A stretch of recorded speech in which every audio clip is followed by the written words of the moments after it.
ኤፍራታ እንግዲህ ገኒም እናቷ እንዲሁም ዳጊ ወንድሟ እንደሆነ አውቃለች። እንግዲህ ባወቀች ሰዓት ቀጥታ የሄደችው ወደ ገኒ ሳይሆን ወደ ናታን ነበረ። ናታን ጋርም ሄዳ ሁሉንም ነገር አውቄያለሁ፣ ለምንድን ነው ያልነገራችሁ? ገኒ እናቴ እንደሆነች ዳጊ ወንድሜ እንደሆነ ለምን አልነገራችሁኝም? የምትወደኝ የምታፈቅረኝ ይመስለኝ ነበረ። ቤተሰቦችን አፈላልጌ አገናኝሻለሁ ትለኝ ነበረ እያለች በጣም ልቧ ተሰባብሯል። በጣም ይከብዳል። ግን በነገራችን ላይ ሰላም ጤና ይስጥልኝ ውድና የተከበራችሁ ውድ የቻናሌ ተከታታዮች በሀገርም በውጭም ያላችሁ ውድ ኢትዮጵያውያን ኤርትራውያን እንዴት ናችሁ? ደህና ናችሁ? እኔ ያለው እግዚአብሔር ይመስገን ደህና ነኝ። ሙስሊም እህት ወንድሞችም ሰላም ሰላም ብያለሁ። ሰላማችሁ ብዙ ትረፍርፍ ይበልኝ። ለዚህ ቻናል አዲስ ከሆናችሁ ሰብስክራይብ በማድረግ ቤተሰብ ሆኖች እንዲሁም ነባሮች ደግሞ ሀሳብ አስተያየት ላይክ ኮመንትም አትርሱ፣ አበረታቱ ማለት ነው። እንግዲህ ቃሪዬን እያያችሁ ነው። በነገራችን ላይ አትክልት እያለመሆኑ ሲደርስ እጠራችኋለሁ። ዛሬም እንደተለመደው በአዲስ ቪዲዮ መጥቻለሁ ማለት ነው። ቪዲዮውን እስከ መጨረሻው ድረስ ተከታተሉ። ዛሬ የመጣት እንግዲህ ሐረግ ተከታታይ ድራማ ያው ብዙ እያስተማረን ይገኛል።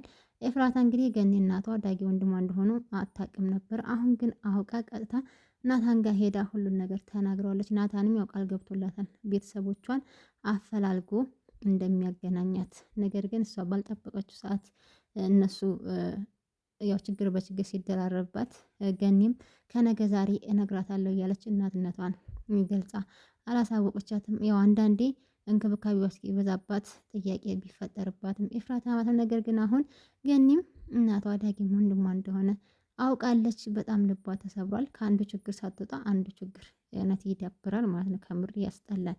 ቢያንስ ከያፌት ጋር ያለውን ችግር ከፈታች በኋላ ብታቅ ችግር የለውም። ግን አሁን በያፌት ያፌት የያዛት ብቻ በቂ ነበር። አሁን ግን ከምንምና ከማንም በላይ ልቧ ተሰብሯል። በጣም አዝናለች። ምክንያቱም ማወቅ የነበረባት በዚህ መንገድ አልነበረም።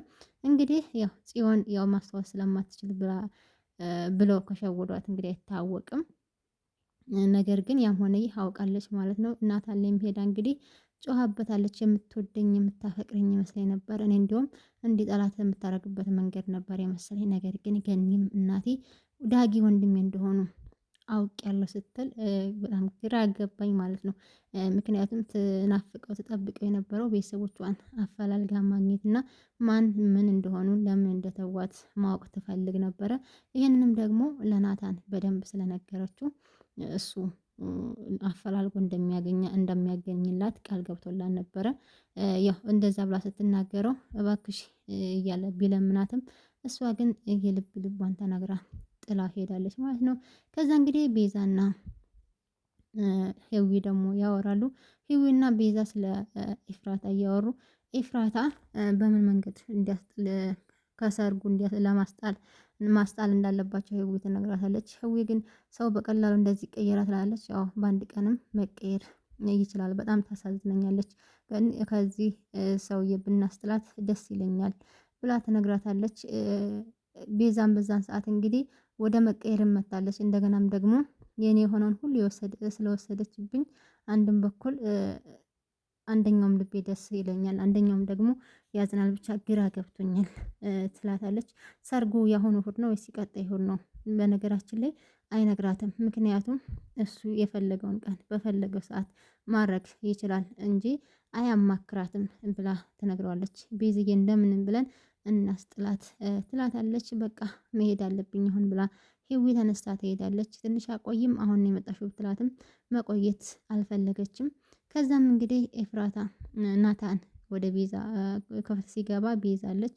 ያለሽ አልመሰለኝም ይላታል። ከዛ እሷም ደክሞ ካል እስኪና አረፍ በስትል አረፍ ብሎ እሷ ላይ ተኝቶ ያለ ኤፍራታም ስታይ በጣም ትናደዳለች።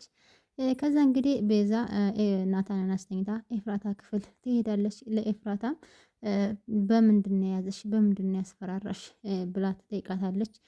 ነገር ግን ኤፍራታ መናገር አልፈልግም፣ እንደውም ልቧ እንዳልተሰበረ ጠንካራ ሆና እያወራቻት ነበረ። ከዛም ላይ እስኪ ቁጭ በይ ብላ ቁጭ ካደረገቻት በኋላ እሱንም ከሱ ጋርም ፍቅር እንደጀመረችው አንድና አንድ ናታንን መበቀል ነበር የሚፈልገው ብላ ያለውን ነገር እሷ ቪዲዮ ቀርጾ እንደሚያስፈራራት እሱ እንደፈለገ እንደሚያደርግ ትነግራታለች ማለት ነው። ይሄን ቪዲዮ ቀርጾች ነበር ብላ ኤፍራታ ቤዛን ትጠይቃታለች። ቤዛም አዎ ትነግራታለች።